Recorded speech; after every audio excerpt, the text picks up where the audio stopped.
To all of you. आज topic deal करने वाले हैं फ्लावरिंग, जो आपका नेक्स्ट टॉपिक है।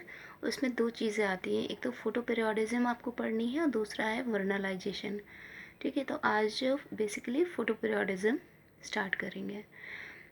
फोटो पीरियोडिज्म जैसे कि नाम से ही समझ में आ रहा है, दो टर्म से मिलकर के बना हुआ। फोटो दैट मीन्स यहाँ पे लाइट से मतलब है, पीरियोडिज्म का मतलब है किसी पर्टिकुलर टाइम ड्यूरेशन के लिए। ठीक है, तो फोटो पीरियोडिज्म क्या है? प्लांट्स की या एनिमल्स की, बेसिकली हम प्लांट्स के बारे में पढ़ रहे हैं, तो प्लांट्स की वो एबिलिटी जो किसी फोटो पीरियड को सेंस करके उसके अकॉर्डिंग रिस्पॉन्स करने की जो एबिलिटी है, ठीक है, वो जो प्रोसेस है उसी को फोटो पीरियोडिज्म कहते हैं। I again I repeat, the ability to sense and response to relative day length, जिसको फोटो पीरियड भी कहते हैं। रिलेटिव डे लेंथ का मतलब यानी कि जो डे टाइम में जो लाइट है वो कितनी पड़ रही है प्लांट पर, जो रात में चूँकि लाइट नहीं होती, सनलाइट नहीं होती, तो उसका क्या इफ़ेक्ट प्लांट पर पड़ रहा है। ठीक है, इसी को प्लांट का इस लाइट को यानी सनलाइट को सेंस करना और सेंस करने के बाद में उसी के अकॉर्डिंग रेस्पॉन्स करना। ठीक है, यानी कि डे जो फोटो पीरियड है बेसिकली डे एंड नाइट की जो लेंथ है, ठीक है, डे लाइट की या नाइट में भी कोई ना कोई तरह की तो लाइट होती होगी, सपोज ब्लू लाइट या फार रेड लाइट है ना, तो फार रेड लाइट बेसिकली होती है। तो तो वो जो लाइट ड्यूरेशन है, ठीक है, उसी को फोटो पीरियड कहते हैं। उसी के अकॉर्डिंग रेस्पॉन्स करना ही फोटो पीरियोडिज्म कहलाता है। ठीक है, इसलिए ये टर्म फोटो पीरियोडिज्म दिया गया है, क्योंकि फ़ोटो का मतलब लाइट से है और पीरियड का मतलब टाइम ड्यूरेशन से है। जो फोटो पीरियोडिज्म है ये दोनों में ही, यानी कि एनिमल्स और प्लांट्स दोनों में ही देखा गया है। सबसे बेस्ट इसका एग्जांपल फ्लावरिंग है। ठीक है, और फ्लावरिंग के ही रेस्पेक्ट में हम आगे भी इसे पढ़ेंगे। तीसरी बात ये थी कि जो भी प्लांट्स हैं वो फोटो पीरियोडिज्म से ही पता चलता है। जो ये सीजनल वेरिएशन देखी गई है प्लांट्स में, वो बिकॉज ऑफ फोटो पीरियोडिज्म। ठीक है, कोई भी प्लांट अपने आप को सीज़न के अकॉर्डिंग जितना ज़्यादा चेंज कर पाता है, यानी कि दैट मीन्स कि वो उतना ही ज़्यादा अडेप्टेबल है। ठीक है, और जैसे ही उसकी अडेप्टेबिलिटी बढ़ती है, दैट मीन्स कि उसका सर्वाइवल भी बढ़ जाएगा ऑफ कोर्स। और अडेप्टेबिलिटी में फोटो पीरियोडिज्म एक मेन प्लेयर की तरह काम करता है। ठीक है, कैसे? इसका बेस्ट एग्जाम्पल है, हम फ्लावरिंग से लेकर के इसका एग्जाम्पल समझेंगे, या क्या प्रोसेस एक्चुअल होता है फोटो पीरियोडिज्म उसे समझेंगे। ठीक है, यानी कि सेंस करना लाइट को और उसके अकॉर्डिंग रेस्पॉन्स करना। ठीक है, यही फोटो पीरियोडिज्म है। इसको सबसे पहले इस टर्म की जो डिस्कवरी करी थी वो गार्नर और एलार्ड ने करी थी। इन्होंने अपना एक्सपेरिमेंट निकोशियाना की एक स्पीशीज़ थी मैरीलैंड मेमथ निकोशियाना, वही टोबैको की स्पीशीज़। ठीक है, तो इस पर इन्होंने अपना एक्सपेरिमेंट किया। इन्होंने क्या किया कि निकोशियाना का एक प्लांट लिया और उसको ऑब्ज़र्व किया समर टाइम में। जब उन्होंने देखा कि वही वेजिटेटिव प्लांट, जब उन्होंने समर में उसको ऑब्ज़र्व करते रहे, उसे देखा, चाहा कि फ्लावरिंग हो जाए, बट समर टाइम में उसमें कोई फ्लावरिंग नहीं होती है। ठीक है, सेम प्लांट को जब उन्होंने किसी ग्रीन हाउस में जाकर के शिफ्ट किया, टाइम पीरियड क्या था? विंटर्स के टाइम में। ठीक है, तो तब उन्होंने देखा कि फ्लावरिंग वहाँ पे ईजिली हो गई थी। तो इस हिसाब से उन्होंने ये इसी तरह के कई सारे एक्सपेरिमेंट किए, अलग अलग प्लांट स्पीशीज़ के साथ एक्सपेरिमेंट किए। तो उन्होंने ये पता लगाया कि जो निकोशियाना होता है वो बेसिकली एक शॉर्ट डे प्लांट है, जिसमें, क्योंकि आपको ये मालूम है कि सनी डेज में, यानी कि जब समर का टाइम होता है तो वहाँ पे दोपहर में डे लाइट बहुत ज़्यादा, मतलब उसका बहुत ज़्यादा इंटेंसिटी बहुत ज़्यादा होती है इन कंपैरिजन टू, क्योंकि ग्रीन हाउसेस, यानी कि यहाँ पे ये भी कहा जा रहा था कि एक्चुअल में उसे इतने लाइट की आवश्यकता थी ही नहीं जितना उसे समर में मिल रही थी। इस वजह से जब उन्होंने विंटर्स में वही उसी प्लांट को लेकर के गए, वेजिटेटिव फेज़ वाले प्लांट को, तो वो रिप्रोडक्टिव फेज़ में एंटर कर जाता है। ठीक है, तो इसी के अकॉर्डिंग उन्होंने ये कंक्लूजन निकाला कि ये निकोशियाना जो होता है वो बेसिकली एक शॉर्ट डे प्लांट है। क्या होते हैं शॉर्ट डे लॉन्ग प्लांट्स? इसी के बेसिस पे इन्होंने 3 कैटेगरी भी दी थी। किसके बेसिस पे? कि जो डे डे एंड नाइट के डे लाइट या फिर नाइट टाइम में कि जो लाइट की परसेप्शन है, ठीक है, फोटो पीरियड का परसेप्शन है, उसी के बेसिस पे इन्होंने प्लांट को 3 कैटेगरी में क्लासिफाई किया था, SDPs, that mean short day plants, long day plants and day neutral plants. But in तीनों को समझने से पहले हम 2 फिनोमेना और समझेंगे जो कि इसके लिए इस क्लासिफिकेशन के लिए इम्पॉर्टेंट है। फर्स्ट जो फिनोमेना है वो क्रिटिकल डे लेंथ का है। क्रिटिकल डे लेंथ क्या होता है बेसिकली?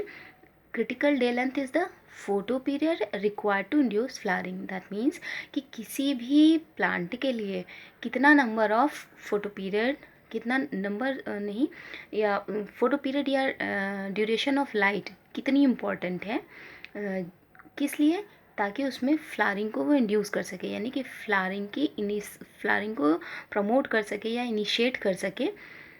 वो time duration of day light या नाइट लाइट ही क्रिटिकल डे लेंथ कहलाती है। ठीक है, अब इसको एक्सपेरिमेंट से समझते हैं। एक रशियन वर्कर्स थे, रशियन वर्कर्स का ग्रुप था, उन्होंने अपना एक्सपेरिमेंट लगाया और उसको ग्राफ के फॉर्म में रिप्रेजेंट किया। और एक्सपेरिमेंट उन्होंने फ्लावरिंग ही देखी थी डिफरेंट प्लांट्स लेकर के। तो उन्होंने ये देखा कि फ्लावरिंग का परसेंटेज इस एक्सेस पे है और यहाँ पे कि कितने टाइम तक के लिए, कितने आवर्स के लिए, उसे कितने घंटों के लिए डे लाइट दी जा रही है उस पर्टिकुलर प्लांट को। तो इन्होंने देखा कि कुछ प्लांट्स ऐसे थे कि जैसे जैसे हम डे लाइट का ड्यूरेशन बढ़ाते जा रहे थे तो उसमें फ्लावरिंग परसेंटेज बढ़ता जा रहा था। और 12 आवर्स के आसपास, ठीक है, 12 आवर्स के आसपास का जब देखा उस पर्टिकुलर प्लांट में तो उसकी फ्लावरिंग परसेंटेज पीक पर थी। लेकिन जैसे ही इस डे लाइट को इन्होंने और बढ़ाते गए, ठीक है, डे लाइट को और ये बढ़ाते गए, तब इन्होंने देखा कि ये धीरे धीरे मतलब इनकी जो फ्लावरिंग परसेंटेज है वो धीरे धीरे डिक्रीज़ कर रही है। दूसरी तरफ इन्होंने देखा कि कुछ प्लांट्स ऐसे थे जो अप टू 12 आवर्स तक की डे लाइट मिलने के बावजूद वहाँ पे वो वेजिटेटिव फेज़ में ही थे। वहाँ में कोई भी ऐसा चेंज नहीं दिख रहा था जो उन्हें उनके जो फ्लावरिंग का परसेंटेज था वो बहुत लो था। देखिए यहाँ पर यहाँ पे है ना, 4 घंटे की, 8 घंटे की, 12 घंटे की, 16 घंटे की डे लाइट मिल रही है, फिर भी अभी भी यहाँ पे वेजिटेटिव फेज़ में ही है। अगर हैं भी तो नंबर्स ऑफ फ्लावर्स उसमें कितने कम थे। तो इन्होंने कहा कि कुछ प्लांट्स ऐसे होते हैं जो बियॉन्ड दी दिस जो 12 आवर्स है, या ये कहें कि beyond this critical day length, यानी कि जो डे टाइम में लाइट पड़ने का ड्यूरेशन था उसके बियॉन्ड जा कर के फ्लावरिंग शो करते हैं। यानी कि ये भी कह सकते हैं कि इनके लिए ये ऐसे प्लांट्स हैं जिनके लिए डे टाइम की लाइट नहीं इम्पॉर्टेंट थी, इनफैक्ट नाइट टाइम में जो लाइट आती है वो ज़्यादा इम्पॉर्टेंट थी। ठीक है, तो इससे इनका कंसेप्ट क्या हुआ कि इन्होंने क्रिटिकल डे लेंथ, ये जो कट पॉइंट है किसी पर्टिकुलर स्पीशीज़ के लिए 12 आवर्स हो सकता है, उसी को मान के चले कि यही एक 24 आवर्स, क्योंकि एक दिन में 24 घंटे होते हैं तो 12 घंटों की लाइट को ही इन्होंने मान लिया कि चलो इस पर्टिकुलर प्लांट के लिए ये क्रिटिकल डे लेंथ 12 आवर्स की है। ठीक है, इसीलिए इसको क्रिटिकल डे लेंथ कहते हैं कि यहाँ पे मतलब कि इनका मतलब केवल डे टाइम में जितने टाइम ड्यूरेशन के लिए सनलाइट पड़ती है। ठीक है, इसी को इन्होंने कहा कि वो टाइम ड्यूरेशन ऑफ सनलाइट या वो time duration of day light जो कि फ्लावरिंग इंड्यूस कर सके क्रिटिकल डे लेंथ कहलाती है। ठीक है, दूसरा इसी तरह का फिनोमेना था फोटो इंडक्शन का। ठीक है, फोटो इंडक्टिविटी वो क्या था कि ये डे लाइट तो मान लिया कि ये 12 आवर्स के लिए जो क्रिटिकल डे लेंथ है वो किसी पर्टिकुलर प्लांट के लिए 12 आवर्स की हो सकती है, लेकिन ये कितने दिन तक की इनको 12 आवर्स की लाइट चाहिए तब इनमें फ्लावरिंग होगी। उसी के बेसिस पे इन्होंने अगेन एक एक्सपेरिमेंट लगाया और सेम प्लांट पर उन्होंने देखा कि अगर मान लीजिए इस पर्टिकुलर प्लांट के लिए 12 आवर्स की लाइट क्रिटिकल डे लेंथ है। ठीक है, तो उन्होंने एक साइकिल दिया, वेजिटेटिव फेज़ में था ये प्लांट, एक साइकिल दिया, तभी भी ये वेजिटेटिव में ही रहा, फ्लावरिंग इसमें नहीं हुई। ठीक है, फिर अगेन अगले दिन भी इसे दूसरा साइकिल दैट मीन्स कि अगले 12 घंटों के लिए फिर इसे लाइट दी गई, तभी भी इसमें फ्लावरिंग नहीं हुई। फिर तीसरे दिन उन्होंने देखा कि फिर 12 घंटे की लाइट दी गई, तब ये जो प्लांट था वो फ्लावरिंग इनिशिएट कर देता है, फ्लावरिंग शो करने लगता है। ठीक है, तो ये कहलाता है कि इस तरह का प्लांट क्या कहलाया, फोटो इंड्यूस्ड प्लांट। और ये जो फिनोमेना है इसको फोटो इंडक्शन कहते हैं। फोटो इंडक्शन का मतलब, फोटो का मतलब लाइट और इंडक्शन का मतलब इंड्यूस करना। ठीक है, किसी को प्रमोट करना, एक्सेलरेट करना। तो यहाँ पे क्या एक्सेलरेट कर रहा है, बेसिकली फ्लावरिंग को एक्सेलरेट कर रहा है। इसको इस तरह से भी समझ सकते हैं कि वो minimum number of photo period जो किसी प्लांट के लिए, यहाँ पे देखिए 3 है, 3 साइकिल, यही वो मिनिमम नंबर जो किसी पर्टिकुलर प्लांट के लिए फोटो पीरियड का, जो कि उस पर्टिकुलर प्लांट में फ्लावरिंग को इंड्यूस करने के लिए या फ्लावरिंग को इनिशिएट करने के लिए आवश्यक है, उसी को फोटो इंडक्टिव पीरियड कहते हैं। ठीक है, उसी को हम फोटो इंडक्टिव पीरियड कहते हैं। और ये जो फिनोमेना है वो फोटो इंडक्शन कहलाता है। और इस तरह के जो प्लांट्स होते हैं वो फोटो इंड्यूस्ड प्लांट कहलाते हैं, जिनमें लाइट की वजह से एक पर्टिकुलर मिनिमम फोटो पीरियड का नंबर देने के बाद में उसमें फ्लावरिंग इनिशिएट हो जाती है। ऐसे प्लांट्स फोटो इंड्यूस्ड प्लांट कहलाते हैं। आई थिंक ये बोथ कंसेप्ट समझ में आ गए होंगे। अब हम क्लासिफिकेशन पर आते हैं वापस, कि short day plants, long day plants और डे न्यूट्रल प्लांट्स। इनको इस बेसिस पे कहा गया कि देखिए, जब कभी कोई प्लांट जिसमें क्रिटिकल डे लेंथ से कम की लाइट भी फ्लावरिंग करने के लिए इनफ हो। ठीक है, क्रिटिकल डे लेंथ अगर हम 12 आज की मान रहे हैं, ठीक है, तो अभी इसमें देखिए ये जो शेडेड मतलब कि जो लाइन वाला ड्रॉर वाला पार्ट है वो नाइट को शो कर रहा है, और जो वाइट पार्ट है वो लाइट को, मतलब कि डे टाइम की जो लाइट है उसको शो कर रहा है ना। तो कुछ वो प्लांट्स जिनमें डे लाइट का जो टाइम ड्यूरेशन है वो एक पर्टिकुलर क्रिटिकल डे लेंथ से कम का भी हो तो भी चलेगा, तो भी उसमें फ्लावरिंग को तो भी वो टाइम पीरियड फ्लावरिंग को इनिशिएट कर देता है, तो वो प्लांट्स, ऐसे प्लांट्स कहलाते हैं शॉर्ट डे प्लांट्स। ठीक है, शॉर्ट डे प्लांट्स का मतलब ये है कि day light short, that means कि डे लाइट कम मिले तभी भी चलेगा। तो ऑफकोर्स उसमें लाइट जो नाइट की ड्यूरेशन है वो बढ़ जाएगी। यानी कि एसडीपी प्लांट्स के लिए ये भी हम कह सकते हैं कि नाइट ज़्यादा इंपॉर्टेंट है। ठीक है, और इसका सबसे बेस्ट एग्जांपल निकोशियाना है, राइट। नेक्स्ट कैटेगरी इज, जब हम बात करते हैं और शॉर्ट डे प्लांट्स का सबसे बेस्ट एग्जांपल राइस है। ठीक है, या फिर निकोशियाना भी आप कह सकते हो।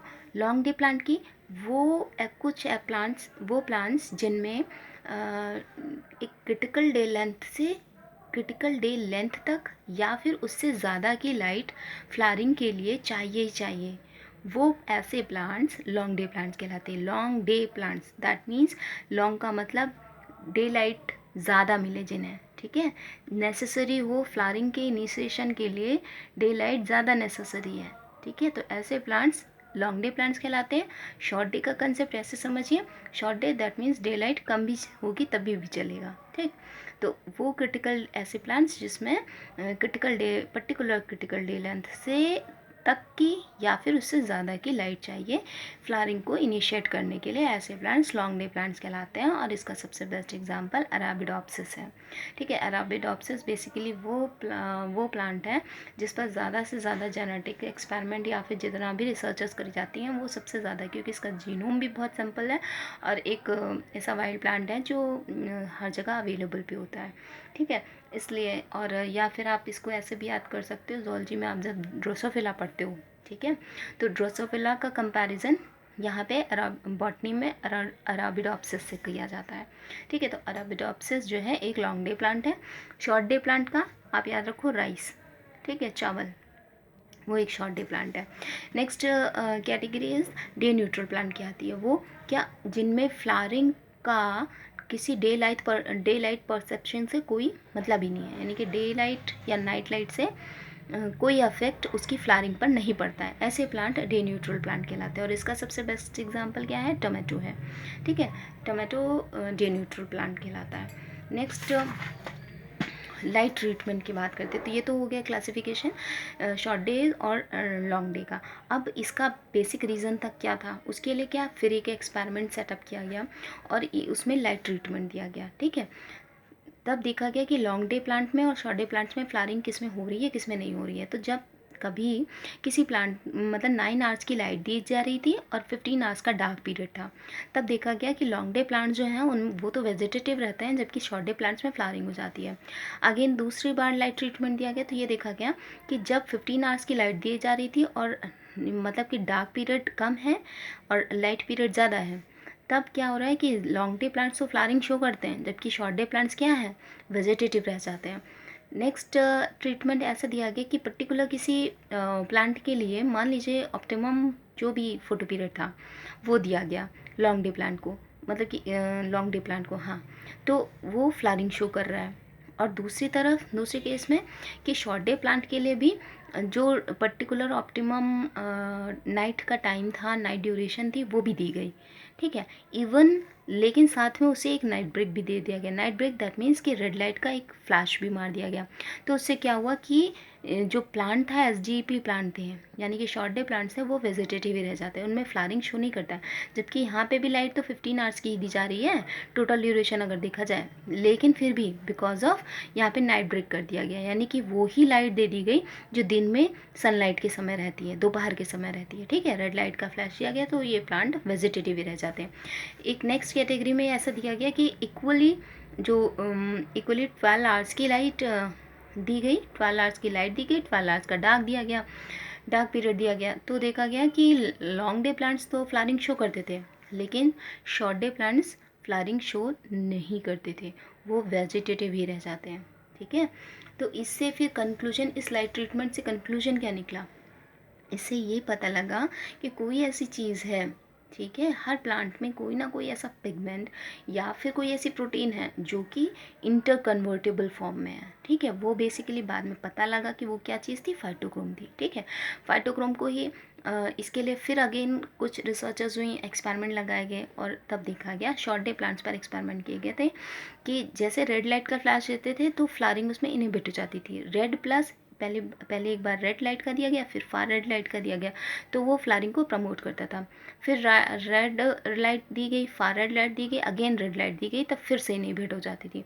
फिर एक फोर्थ साइकिल में क्या किया गया कि रेड दिया, फार रेड दिया, रेड दिया, अगेन फार रेड दिया, तो ये फ्लावरिंग को प्रमोट कर रहा था। अब यहाँ पे देखो फार रेड जहाँ पर है लास्ट में, तो वो स्टेप प्रमोट कर रहा है फ्लावरिंग को, जबकि जो रेड लाइट अगर स्टेप में बाद में आ रहा है तो वो फ्लावरिंग को इनहिबिट कर रहा है। और किन प्लांट्स में, एसडीपी प्लांट्स में।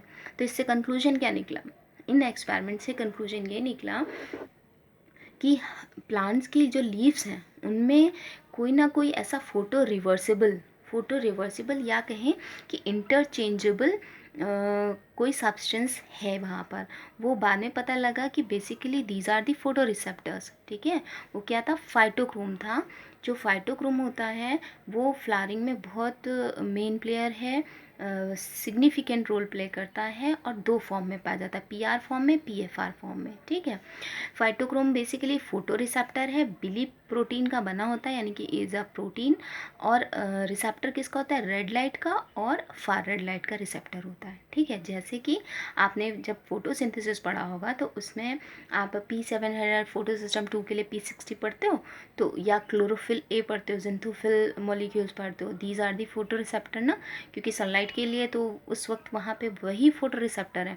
तो बस ऐसे ही फाइटोक्रोम भी है, फाइटोक्रोम भी as a photo receptor work करता है और दो फॉर्म में पाया जाता है, इसीलिए इसको इंटर कन्वर्टेबल या इंटरचेंजेबल कहते हैं। जैसे ही पीआर फॉर्म पे रेड लाइट पड़ती है तो ये सारा का सारा पीएफआर फॉर्म में कन्वर्ट हो जाता है, और जैसे ही पीएफआर फॉर्म में फार रेड लाइट पड़ती है तो ये वापस पीआर फॉर्म में कन्वर्ट हो जाता है, ठीक है। अब इसका इफ़ेक्ट कैसे हो रहा था, इफ़ेक्ट ये हुआ कि जब एसडी प्लांट को देखा गया, यानी कि शॉर्ट डे प्लांट्स को देखा गया, तो होता क्या है कि जब तक कि दिन का समय रहता है, ठीक है, तो दिन के समय में क्या होता है कि दिन के समय में चूंकि रेड लाइट रहती है तो पीआर जितना भी फाइटोक्रोम होता है वो सारा का सारा पीएफआर फॉर्म में चेंज हो जाता है, और ये पीएफआर फॉर्म हमेशा शॉर्ट डे प्लांट्स में पीएफआर फॉर्म इनहिबिट करती है, ठीक है। पीएफआर फॉर्म फ्लावरिंग को इनहिबिट करता है। फिर रात में क्या होता है कि जैसे रात होती है तो पीएफआर सारा का सारा पीआर फॉर्म में कन्वर्ट हो जाता है। क्यों? क्योंकि अभी सनलाइट नहीं मिल रही है, अभी से नाइट का ड्यूरेशन मिल रहा है। ठीक है, तो जितना भी phytochrome PFR far red light यानी होगी, और जैसे फार रेड लाइट पड़ती है ये सारा का सारा पीआर फॉर्म में कन्वर्ट हो जाता है। और जैसे ही पीआर फॉर्म में कन्वर्ट हुआ तो ये फ्लावरिंग को प्रमोट करता है। इसके just opposite long day plants में यहाँ पर क्या है कि यहाँ पे पीएफआर ज़्यादा मेन प्लेयर है। डोमिनेटिंग रोल कौन प्ले करता है? पीएफआर। फाइटोक्रोम का जो पीएफआर फॉर्म है वो मेन प्लेयर है किसमें? लॉन्ग डे प्लांट्स में। होता क्या है कि दिन के समय में जैसे ही रेड लाइट पड़ती है फाइटोक्रोम पे वो सारा का सारा पीएफआर फॉर्म में कन्वर्ट हो जाता है, और PFR form long day plants में फ्लावरिंग को प्रमोट करता है। जैसा कि ये ट्रीटमेंट जो किया गया था ना, ये शॉर्ट डे प्लांट्स पे किया गया था, इसको ही आप कंपेयर करके पढ़ना, जहाँ ना समझ में आप क्वेरी कर सकते हो। ठीक है, अगेन एक बार इसका कंसेप्ट जो मोलिकुलर एस्पेक्ट है उसे देख लेते हैं।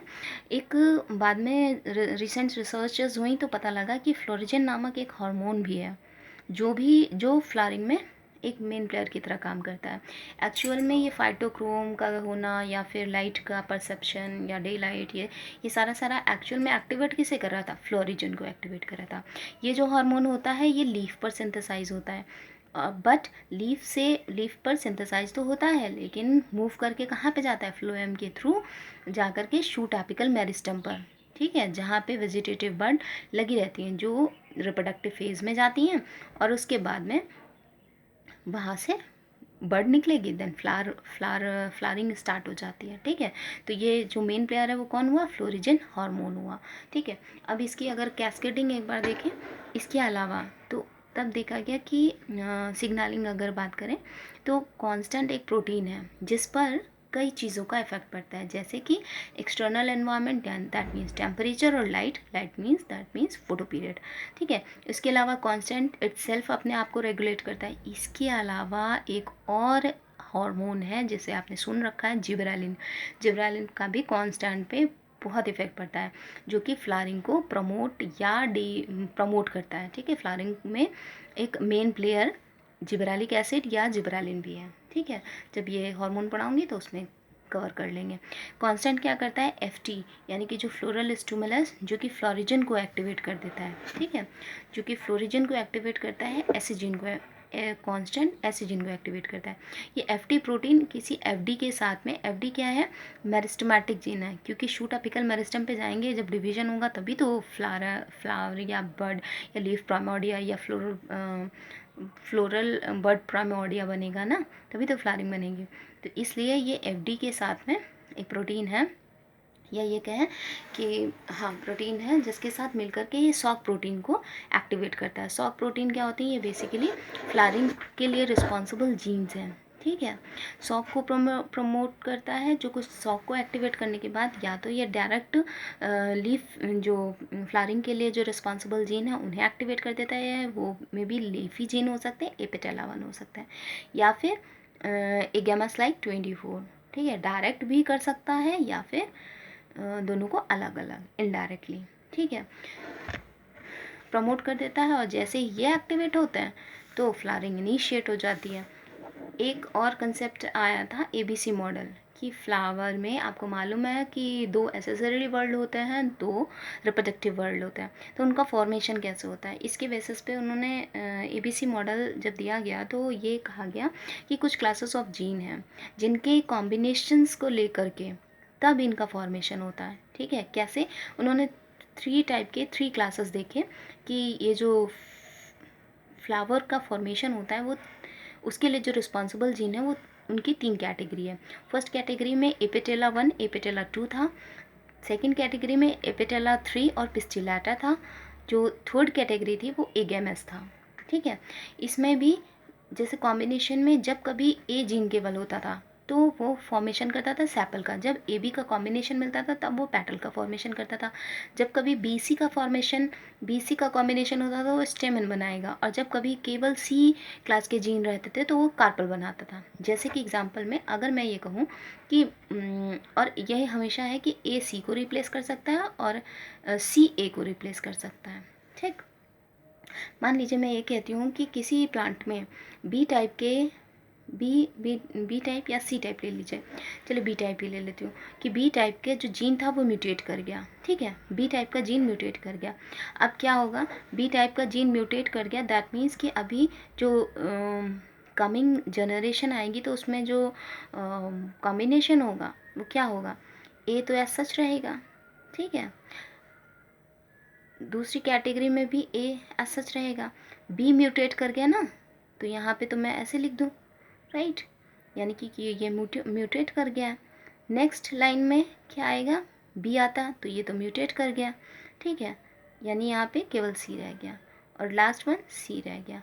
अब देखो बनेगा क्या, जो फ्लावर बनेगा उसमें ए से क्या बन रहा था, सिंपल सैपल बन रहा था। तो यानी कि जो फ्लावर बनेगा उसका पहला वर्ड तो सैपल हो गया, दूसरा बी तो म्यूटेट कर गया, तो यहाँ पे यहाँ क्या बनना चाहिए, सैपल बनना चाहिए, यानी दूसरा वर्ड भी सैपल का हो गया, पेटल गायब। थर्ड वन सी है और सी किसके लिए रिस्पॉन्सिबल होता है, केवल कार्पल के लिए। तो यहाँ पे क्या, जो थर्ड वर्ड बनेगा वो किसका बनेगा, कार्पल का बनेगा। फोर्थ वन सी तो अगेन था ही, तो यहाँ पे कार्पल होता ही है फर। तो जो म्यूटेटेड फ्लावर बनेगा उसमें पेटल्स होंगी ही नहीं, क्या होगा, ग्रीन कलर की sepal outer world, again sepal कब और उसके बाद फिर कार्पल डबल हो जाएंगे। ठीक है, तो इस तरह से फ्लावर, आपका म्यूटेटेड फ्लावर ऐसा देख मतलब कि आपको मिलेगा। कुछ स्टूडेंट्स ने कभी क्वेश्चन किया था कि मैम ऐसे किसे अबनॉर्मलिटी कैसे दिख जाती है, तो बिकॉज ऑफ यही फ्लोरिजन जीन जो है, फ्लोरिजन हार्मोन है, ये जो जीन है इन्हीं के म्यूटेशन की वजह से कभी कभी आप देखते हो कि कोई उसमें कलर ही नहीं है, फ्लावर में पूरा का पूरा ग्रीन हो गया, तो ग्रीन नहीं हो गया समटाइम्स, ये अब वैरायटी किसी ने डेवलप करी हो तो बात अलग की है, अदरवाइज समटाइम्स ऐसा ही होता है। चलिए थैंक यू क्लास, कोई क्वेश्चन हो तो ज़रूर पूछिएगा कमेंट सेक्शन में, एंड प्लीज़ लाइक वीडियो और सब्सक्राइब भी कर लो चैनल, ताकि बार बार आपको नोटिस मिलती रहे जब भी मैं वीडियो अपलोड करूँ। Thank you.